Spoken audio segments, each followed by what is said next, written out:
तो आज हम बात करेंगे एमसीयू के गॉड ऑफ थंडर थोर की और उसके सामने है डीसीयू का डेथ एडम यानी कि ब्लैक एडम, जो कि एक नया नबेला सुपर हीरो है और इनकी एक घमासान लड़ाई करवाएंगे जिसके बाद में हमें पता चलेगा कि इन दोनों में सबसे ज्यादा ताकतवर सुपर हीरो कौन है। और ये दोनों सुपर हीरोज अपने अपने यूनिवर्स में बहुत ही ज्यादा स्ट्रॉन्ग है। अगर आपको फाइट वाली ऐसी ऑसम वीडियोस पसंद है तो थोर वर्सेस हल्क की फाइट वाली वीडियो भी आप जरूर देखेंगे, इसके लिंक डिस्क्रिप्शन में है। मैं पहले ही बता देता हूँ कि ये वर्सेस बैटल मूवीज के आधार पर है, ना कि कॉमिक्स के आधार पर। तो पहले हमारी वीडियो को लाइक शेयर एंड चैनल को सब्सक्राइब कर देना और पास वाले घंटे को दबा देना।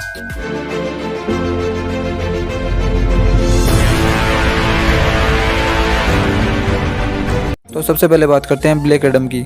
इसके पास super human strength, super human durability, super human speed, super human reflexes, super human stamina, super punches और लाइटनिंग मैनिपुलेशन जैसी पावर्स भी है। ये सभी पावर्स ब्लैक एडम के पास इजिप्शियन गॉड्स की है, जो कि उसे इतना ज्यादा पावरफुल, सन की और ब्रूटल कैरेक्टर बनाती है। अब बात करते हैं एमसीयू के गॉड ऑफ थंडर थोर की। इसके पास super human strength, super human durability, super human stamina, super human speed, thunder punch और लाइटनिंग मैनिपुलेशन जैसी कई पावर्स है और स्टॉर्म ब्रेकर एंड म्योनर जैसा वेपन भी है। तो चलो हमेशा की तरह पॉइंट्स के आधार पर इनकी फाइट शुरू करते हैं। पहला पॉइंट है स्पीड का और इसमें पहला राउंड है रनिंग का, और इस राउंड को ब्लैक एडम जीत जाएगा क्योंकि उसकी रनिंग स्पीड थोर से बहुत ज्यादा फास्ट दिखाई गई है। सेकंड राउंड है रिफ्लेक्सेस का और यहाँ पर भी ब्लैक एडम थोर को हरा देगा भैया। हाँ, थोर ने भागते हुए क्विक सेलर को देखा है और उस पर हमला भी किया है, जो कि अच्छी फीट है। लेकिन ब्लैक एडम जब अटैक करता है तो उसे कोई भी नॉर्मल इंसान नहीं देख पाता है, और यहाँ तक कि हॉकमैन भी उसे कई बार देख नहीं पा रहा था, जिस सभी के कारण थोर ये राउंड हार जाता है। थर्ड राउंड है फ्लाइंग का, और यहाँ पर मैं थोड़ा कंफ्यूज हूँ क्योंकि ये दोनों ही बहुत ज्यादा फास्ट फ्लाई करते हैं। जहाँ पर एक तरफ ब्लैक एडम का अंदाज से कुछ ही मिनटों में चाइना पहुंच जाता है, वो भी अपनी फ्लाइंग स्पीड के द्वारा, और वहीं पर गॉड ऑफ थंडर थोर अपने वेपन्स के द्वारा साउंड की स्पीड से फ्लाई करता है। मैं थोड़ा कंफ्यूज हूँ, पर मैं ये राउंड थोर को दूंगा क्योंकि ब्लैक एडम की फ्लाइंग स्पीड की पावर को अभी तक पूरी तरह से नहीं दिखाया गया है। अभी स्पीड के 3 में से 2 राउंड ब्लैक एडम जीत चुका है, जिसके कारण स्पीड का पॉइंट भी ब्लैक एडम ही जीतेगा।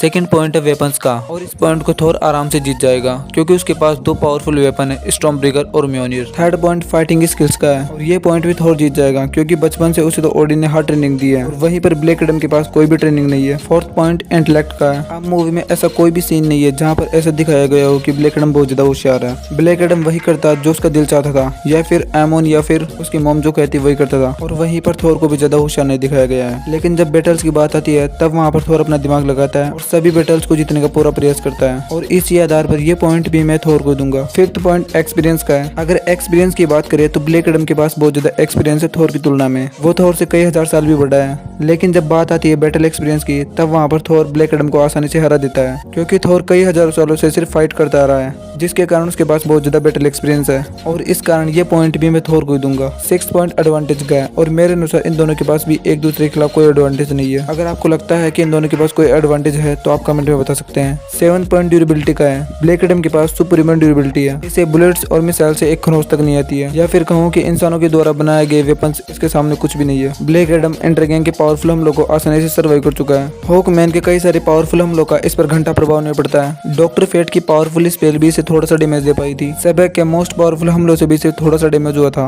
अभी इसकी फीट ज्यादा नहीं है, इसलिए मैं कुछ ज्यादा नहीं बता सकता। बस इतना समझ लो कि डीसी के मोस्ट पावरफुल सुपर हीरो इसकी ड्यूरेबिलिटी अलग ही लेवल की है। अब बात करते हैं एमसीयू के थोर की, जिसके पास भी सुपर ह्यूमन ड्यूरेबिलिटी है। थोर सुकोवे सिटी के ब्लास्ट में सर्वाइव कर चुका है। ये पावर स्टोन के टॉर्चर को काफी हद तक सह चुका है, जो कि किसी भी प्लेनेट को डिस्ट्रॉय करने के लिए काफी है। ये रिफ्यूजी शिप के ब्लास्ट को भी सहन कर चुका है। थोर न्यूट्रॉन स्टार की फुल फोर्स को लगभग 1 मिनट से ज्यादा देर तक सह चुका है, और उसमें जिंदा भी बच चुका है। अब देखो थोर की फीट्स कई गुना ज्यादा बेटर है ब्लैक एडम से, जिसके कारण ये पॉइंट थोर जीत जाएगा, क्योंकि ब्लैक एडम को ड्यूरेबिलिटी की ज्यादा फीट शो करने का मौका नहीं मिला है। वरना थोर और ब्लैक एडम की ड्यूरेबिलिटी में ज्यादा अंतर नहीं है। हो सकता है थोर की ड्यूरेबिलिटी ब्लैक एडम से थोड़ी सी ज्यादा हो, लेकिन फिर भी इन दोनों की ड्यूरेबिलिटी में ज्यादा अंतर नहीं है। 8th पॉइंट स्ट्रेंथ का है। ब्लैक एडम के पास सुपर ह्यूमन स्ट्रेंथ है। ब्लैक एडम इंसानों को ऐसे उठाकर फेंकता है जैसे कि कोई खिलौना हो। ये अपने गुस्से में इतना ज्यादा पावरफुल हमला करता है कि पूरा महल और इंटरगैंग का ठिकाना पूरी तरह से बर्बाद हो जाता है। ये हॉकमैन को 1-on-1 फाइट में बुरी तरह से हरा चुका है, और डॉक्टर फेट भी ये मान चुका है कि जस्टिस सोसाइटी द्वारा इसे हराना नामुमकिन है। ये सब को लगभग बराबर की टक्कर दे चुका है, और उसे फाड़ कर उसके 2 टुकड़े भी कर चुका है। ब्लैक एडम की स्ट्रेंथ में ज्यादा फीट्स तो नहीं है, लेकिन इतना मान लीजिए कि ये सुपरमैन के लेवल का है। वहीं पर एमसीयू के थोर के पास भी सुपर ह्यूमन स्ट्रेंथ है।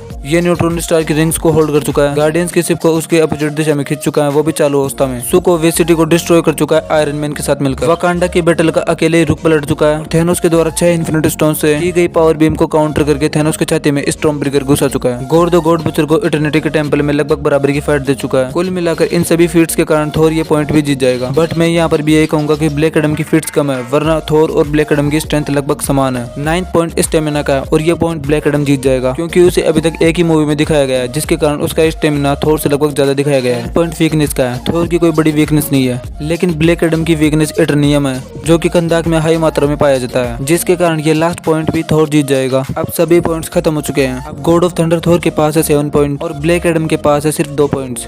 MCU एंड DCU में पॉइंट्स के आधार पर ब्लैक एडम ये फाइट हार जाता है और थोर इस फाइट को जीत जाएगा, जो कि नॉर्मल बात है, क्योंकि थोर की फीट्स बहुत ज्यादा है, क्योंकि उसे बहुत ज्यादा मौके मिले अपनी फीट्स को शो करने के। लेकिन अब देखेंगे हम कुछ ऐसी पॉसिबिलिटीज जिसमें हम ब्लैक एडम की फीट्स को नहीं देखेंगे और उसे सुपरमैन के लेवल का मानेंगे और उसकी फाइट कराएंगे MCU में दिखाए गए थोर के अलग अलग वर्जन से। पहली फाइट होगी Thor Avengers movie versus Black Adam. Black Adam को तो हम अच्छी तरीके से जान चुके हैं, लेकिन मैं इतना कहूंगा कि ये थोर भी बहुत ज्यादा पावरफुल है, जिसके पास उसके फिजिकल पावर्स के साथ साथ उसका वेपन म्योनिर भी है, जो एक ही झटके में लिवाइथन को ढेर कर चुका है। अगर ब्लैक एडम की फाइट इस थोर से होती है तो ब्लैक एडम के चांस जीतने के बहुत ज्यादा होंगे, क्योंकि ब्लैक एडम को इस थोर से बहुत ज्यादा स्ट्रॉन्ग दिखाया गया है। दूसरी फाइट है थोर रैग्नारोक वर्सेस ब्लैक एडम। अब इन दोनों में बहुत ही ज्यादा घमासान युद्ध होगा, लेकिन मुझे लगता है कि यहाँ पर 50-50% चांस है कि कोई भी जीत सकता है। लेकिन आपको क्या लगता है वो आप हमें कमेंट में बताइए और मैं आपके जवाब को जानना चाहता हूँ। तीसरी फाइट है फेट थोर वर्सेस ब्लैक एडम। इस फाइट में ब्लैक एडम के जीतने के चांस ज्यादा है। चौथी फाइट है infinity war Thor and love and thunder Thor versus Black Adam. अब मैं इतना कहूंगा कि ब्लैक एडम अगर इन दोनों में से किसी से भिड़ेगा तो वो फाइट बहुत ही ज्यादा खतरनाक होगी, बहुत ज्यादा डेडली फाइट होगी। लेकिन MCU में ये दोनों वर्जन थोर के सबसे ज्यादा स्ट्रॉन्गेस्ट वर्जन है और बहुत ही ज्यादा पावरफुल वर्जन भी दिखाए गए हैं, और वहीं पर ब्लैक एडम भी बहुत ज्यादा पावरफुल दिखाया गया है। लेकिन इन्फिनिटी वॉर थोर और थोर लव एंड थंडर वाले थोर के सामने ब्लैक एडम का जितना नामुमकिन है। नामुमकिन तो नहीं है, लेकिन बहुत ही ज्यादा मुश्किल है। अगर ओवरऑल इस फाइट के विनर की बात करें तो मेरे अनुसार भी MCU का गॉड ऑफ थंडर थोर इस फाइट का विनर होगा।